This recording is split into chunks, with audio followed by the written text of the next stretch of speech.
একটা ট্রেন্ড এখন চলছে, দেখবেন হারাম রিলেশনশিপকে মিডিয়ার মধ্য দিয়ে প্রমোট করা হচ্ছে, মনে হয় একটা স্বাভাবিক বিষয়, কোনো বিষয়ই না এটা, যে কেউ জেনাই করতে পারে, জেনা পর্ন খুব নর্মাল। হালাল ভাবে যদি আপনি বিয়ে শাদী করতে যান তখন সমস্যা হচ্ছে। হারাম ভাবে আপনি যা ইচ্ছা তাই করতে পারেন, সমাজে কেউ কিছু বলছে না। এখন বলছে এগুলো স্বাধীনতা। সুবহানাল্লাহ, কোন স্বাধীনতা? স্বাধীনতা বলে কোনো শব্দ নাই মহাবিশ্বে।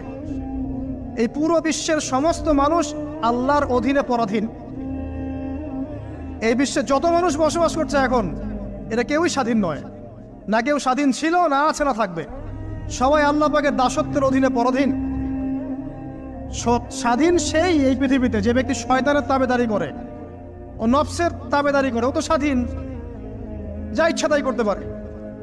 এই যে অশ্লীলতার প্রমোটিংটা চলছে, এটাকে পারিবারিকভাবে বন্ধ করতে হবে। আল্লাহ পাক আমাদেরকে বোঝার তৌফিক দান করুন।